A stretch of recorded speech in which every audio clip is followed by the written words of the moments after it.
Sir, ಈಗ ಈ ಮೇಕೆದಾಟು ವಿಚಾರಕ್ಕೆ ಈಗಾಗಲೇ ಹೇಳಿದ್ರಿ, ಇನ್ಫ್ಯಾಕ್ಟ್ ಕಾಂಗ್ರೆಸ್ ಸರ್ಕಾರ ವಿರೋಧ ಮಾಡ್ತಾ ಇಲ್ಲ, ಅಥವಾ ನಮ್ಮ ನೀರು ನಮ್ಮ ನಿಲುವು. ನಿಮ್ ಪ್ರಶ್ನೆ ನನ್ಗೆ ಅರ್ಥ ಆಯ್ತು.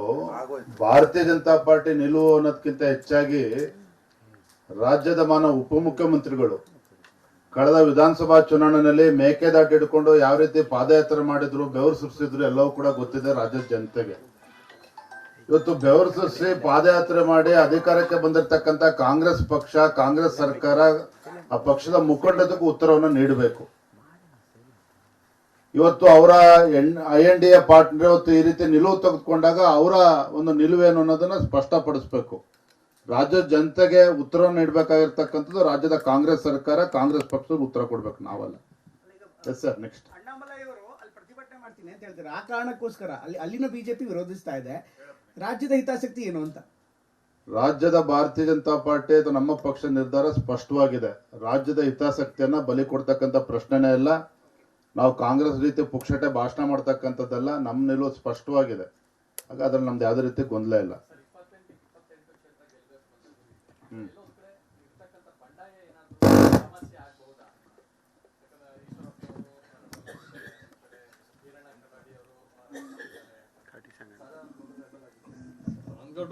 ಎಲ್ಲವೂ ಕೂಡ ಶಾಂತಿಯುತವಾಗಿ ಮುಂದೆ ಹೋಗ್ತದೆ. ಎಲ್ಲವೂ ಕೂಡ ಸರಿ ಹೋಗ್ತದೆ. ವಾತಾವರಣ ತಿಳಿ ಆಗ್ತಾ ಇದೆ. ಒಂದಂತೂ ಸ್ಪಷ್ಟ, ರಾಜ್ಯದಲ್ಲಿ 28 ಕ್ಷೇತ್ರಗಳಲ್ಲಿ ಕಾಂಗ್ರೆಸ್ ಪಕ್ಷದವರು ಯಾವುದೇ ಕ್ಷೇತ್ರದಲ್ಲಿ ನಾವು ಗೆದ್ದೇ ಗೆಲ್ತೀವಿ ಅಂತಕ್ಕಂಥ ಯಾವುದೇ ಕ್ಷೇತ್ರದ ಕಾಂಗ್ರೆಸ್ ಪಕ್ಷಕ್ಕೆ ಉಳ್ಕೊಂಡಿಲ್ಲ. ಎಲ್ಲಾ 28 ಲೋಕಸಭಾ ಕ್ಷೇತ್ರದಲ್ಲೂ ಕೂಡ ವಾತಾವರಣ ನರೇಂದ್ರ ಮೋದಿಜಿ ಪರವಾಗಿದೆ.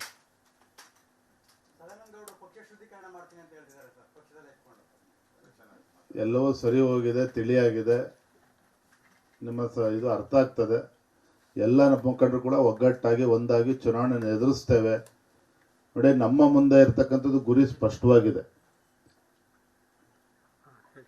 ಕರ್ನಾಟಕ ಬಿಜೆಪಿ, ರಾಜ್ಯ ಬಿಜೆಪಿ ಏನಿದೆ ಇವತ್ತು, ಕರ್ನಾಟಕ ಅಂತಕ್ಕಂಥ ದಕ್ಷಿಣ ಭಾರತದಲ್ಲಿ ಇವತ್ತು ನಮ್ಮ ಹೆಬ್ಬಾಗ್ಲಿ ಇವತ್ತು ಬಿಜೆಪಿಗೆ.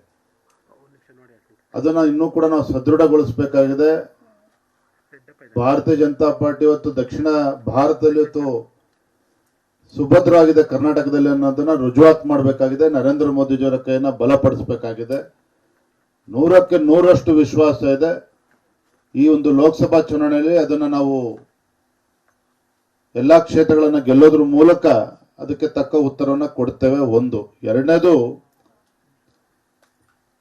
ನಮ್ಮ ಮಾಧ್ಯಮದ ಸ್ನೇಹಿತರು ಮತ್ತೊಂದು ಈ ಸಂದರ್ಭದಲ್ಲಿ ಹೇಳೋದಕ್ಕೆ ಇಚ್ಛೆ ಪಡ್ತೇನೆ. ನಮ್ಮ ಮುಂದೆ 2 ಗುರಿಗಳಿದೆ.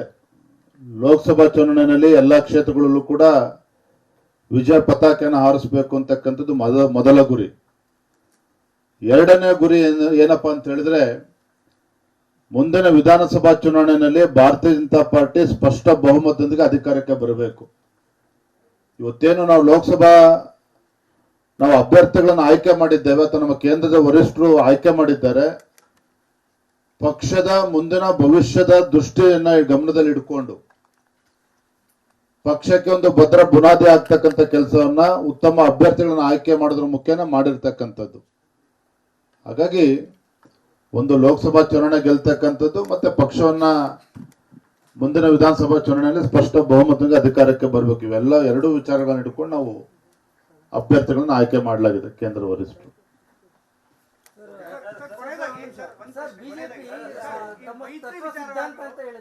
But ST. ಸೋಮಶೇಖರ್ ಮತ್ತೆ ಹೆಬ್ಬಾರ್ ಅವರು ನಿರಂತರ ಡಿ.ಕೆ. ಶಿವಕುಮಾರ್ ಸಂಪರ್ಕದಲ್ಲಿದ್ದಾರೆ. ಅವ್ರ ಮೇಲೆ ಯಾಕೆ ಯಾವುದೇ ನೋಟಿಸ್ ಆಗಲಿ ಯಾವುದೇ ವಿಚಾರಣೆ ಆಗಿಲ್ಲ ಅಂತ ಅದಕ್ಕೆ ಮುಂದುವರೆದಂತೇನೆ ಪ್ರಶ್ನೆ ಮುಂದುವರೆದಂತೇನೆ. ಅವಕಾಶಗಳು ಸಿಗದೇ ಇದ್ದಾಗ ಸಿದ್ಧಾಂತ, ಅವಕಾಶಗಳು ಸಿಗದೇ ಇದ್ದಾಗ ಕುಟುಂಬ ರಾಜಕಾರಣ, ಅವಕಾಶಗಳು ಸಿಗದೇ ಇದ್ದಾಗ ಪಾರ್ಟಿ ಸರಿ ಇಲ್ಲ ಅನ್ನುವಂತ ನಿಮ್ಮ ನಾಯಕರುಗಳೇನು ಮಾತಾಡ್ತಾ ಇದ್ದಾರೆ, ಈಶ್ವರಪ್ಪ, ಸದಾನಂದಗೌಡ ಇವರೆಲ್ಲ. ಅವ್ರು ನೀವು ವಿಜಯೇಂದ್ರ ಅವರು ರಾಜ್ಯಾಧ್ಯಕ್ಷ ಆದಾಗ ಈಶ್ವರಪ್ಪನವರು ಸ್ವಾಗತ ಮಾಡಿದ್ರು, ಒಂದು ಒಳ್ಳೆಯ ರಾಜ್ಯಾಧ್ಯಕ್ಷ ಆದ್ರು ಅಂತ. ಈಗ ಅದೇ ಕುಟುಂಬ ರಾಜಕಾರಣ ಅಂತೇಳಿ ಹೊರಟಿದ್ದಾರೆ. ಸೊ ನಿಮ್ಮ ನಾಯಕರುಗಳ ಈ ಒಂದು ವಿಚಾರಗಳೇನಿದೆ ಇದು ಅವಕಾಶವಾದಂತ ಅನ್ಸಲ್ವಾ? ನೋಡಿ, ಕುಟುಂಬ ರಾಜಕಾರಣದ ಬಗ್ಗೆ ನಾನು ಸ್ಪಷ್ಟವಾಗಿ ಇವತ್ತು ಹೇಳ್ತೇನೆ. ನಾನು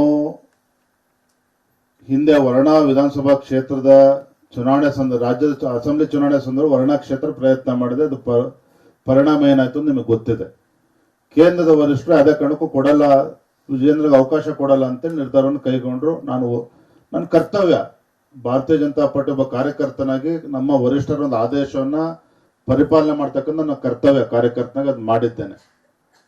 ಎರಡನೇದು, ಬಸವರಾಜ ಬೊಮ್ಮಾಯಿ ಅವರು ಮುಖ್ಯಮಂತ್ರಿ ಇದ್ದಾಗ ನನ್ನ ವಿಧಾನ ಪರಿಷತ್ ಸದಸ್ಯನಾಗ ಆಯ್ಕೆ ಮಾಡಬೇಕು ಅಂತೇಳಿ ರಾಜ್ಯದ ಕೋರ್ ಕಮಿಟಿನೂ ಕೂಡ ರೆಕಮೆಂಡ್ ಮಾಡಿತು.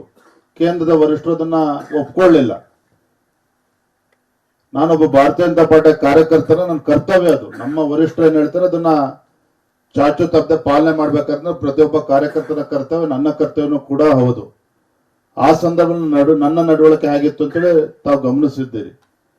ಇವತ್ತು ನಾನು ರಾಜ್ಯದ ಭಾರತೀಯ ಜನತಾ ಪಾರ್ಟಿ ಅಧ್ಯಕ್ಷ, ನನ್ನ ಆಯ್ಕೆ ಮಾಡಿರ್ತಕ್ಕಂಥ ಪಕ್ಷದ ವರಿಷ್ಠರು. ಆ ಸಂದರ್ಭದಲ್ಲಿ ನಮ್ಮ ರಾಷ್ಟ್ರೀಯ ಅಧ್ಯಕ್ಷ ನಡ್ಡಾಜಿ ಅವರು ಏನ್ ಟ್ವೀಟ್ ಮಾಡಿದ್ದಾರೆ ತಾವು ಒಂದ್ಸಲ ಗಮನಿಸಿ. ಅದನ್ನ ವಿಜೇಂದ್ರನ ಯಾಕೆ ಪಕ್ಷದ ಅಧ್ಯಕ್ಷನಾಗಿ ಆಯ್ಕೆ ಮಾಡಿದ್ದೇವೆ ಅನ್ನೋದನ್ನ ನಮ್ಮ ರಾಷ್ಟ್ರೀಯ ಅಧ್ಯಕ್ಷರು ಅದನ್ನ ಹೇಳಿಕೆಯನ್ನ ನೀಡಿದ್ದಾರೆ.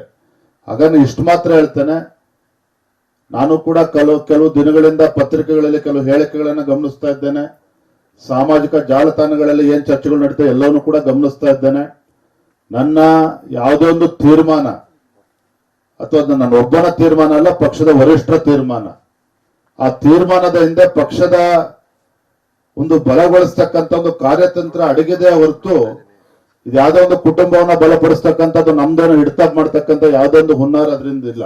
ಸ್ಪಷ್ಟವಾಗಿ ಹೇಳ್ತೇನೆ ಇದನ್ನ ಹೇಳೋದಕ್ಕೆ ನಂಗೆ ಸಂಕೋಚನ ಕೂಡ ಇಲ್ಲ. ಯಾಕೆ ಹಲವಾರು ವಿಚಾರಗಳನ್ನ ನಾನು ಗಮನಿಸಿದ್ದೇನೆ.